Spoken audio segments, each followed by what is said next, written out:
Make sure that you've got the right people in the right seats and doing what they need to do, and still check in. Take cups, take donuts and cups of tea down there. Make sure everyone's good. Have a weekly meet, have a monthly meet, but don't be in it. Don't be over their shoulder. They're better than you. They're better than me. So whilst you're building this business, so we've learned the smoke and mirrors and the ways of doing stuff. What was the goal? What were you working towards? What was the driver for you as you're building that up? Yeah, to be one of the most well-recognised vacant security providers in the UK. Our branding was, when I looked at, if I come into a new market, I look at who are the players. Yep. Who's the McDonald's? Who's doing it in the, of the fast food restaurant? Who are they? Looked at that. There were some big players in the UK and Europe, but there weren't, I don't think at that point, there weren't many doing it how I would have wanted to be. It was a little bit still, bit raw and bit around the edges. Yeah. So we made it polished. We polished it, our engineers, the way they've delivered the vans, the service, the product, everything around it, the efficiency, the speed, the monitoring of the systems, the equipment, everything was on steroids. So it was really, really well done. It was a pleasure to work with Securo. It was a pleasure to work for and with.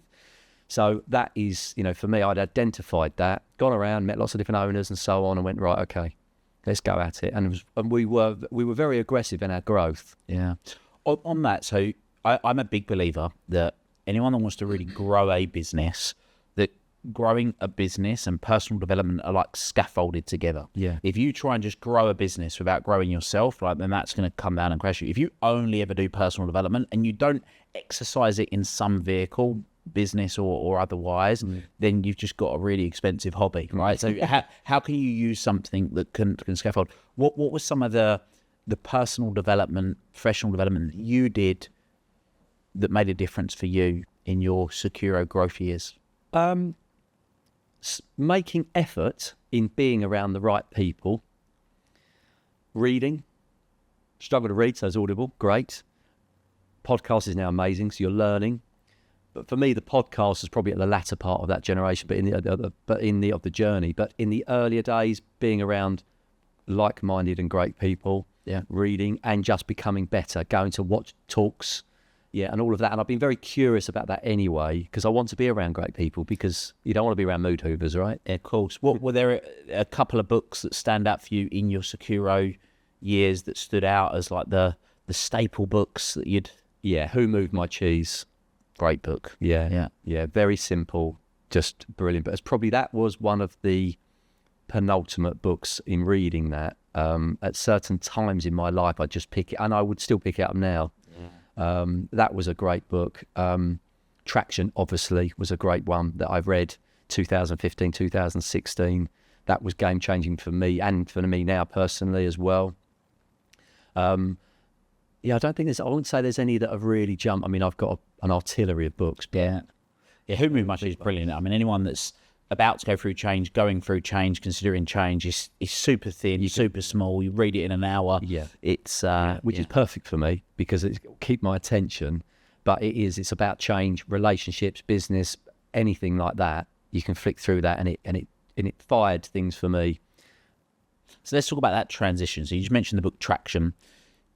The goal was to create this nationwide business. You wanted to own the market in the way that you did by having a more professional image. You kind of looked at where was the blue ocean. Talking about blue ocean, where's the opportunity that is untapped that you can go into, rather than trying to have a bum fight with everybody else that's doing the same thing. At what point were you like, right, this is my number, this is what I'm selling for, let's go for this? Yes, so we had a journey, and now so we've come from a point where we were just hustling. We were scraping the barrel, borrowing money. Mum, can I borrow some money? I'm borrowing it for everyone, but I believed in it and I could always back it. To a place where there's cash flow, there's funds. The business is great. It's moving. There's great momentum in it. So then the curiosity comes for me was, what's it worth? What do we want to do? Mitch and I as partners, where are we going with it?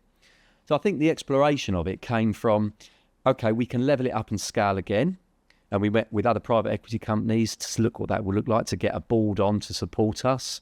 And it was numbers of millions that we needed to then go the next level.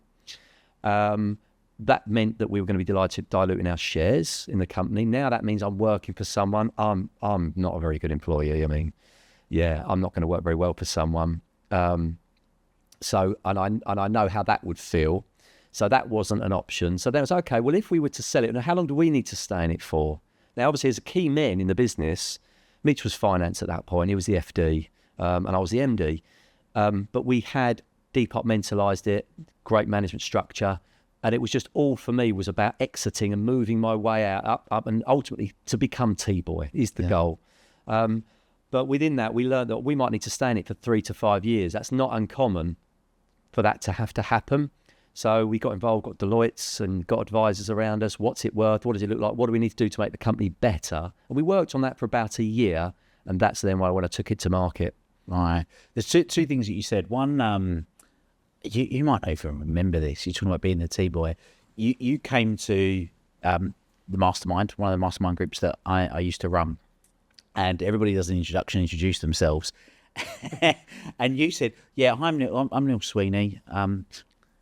I have a company called Securo, and I don't have a job.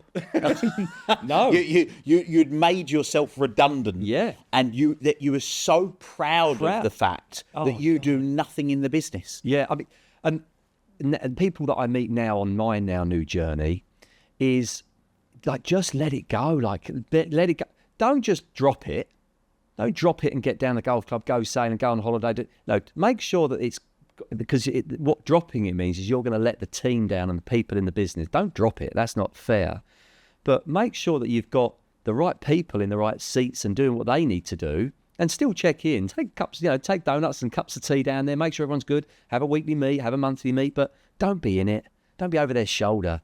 They're better than you. They're better than me. I'm going to be sending a free copy of my book, North Star Thinking, Master Your Mindset and Live a Life You Love, to someone that comments on this video. And if you're loving this video, then hit like and subscribe to get more.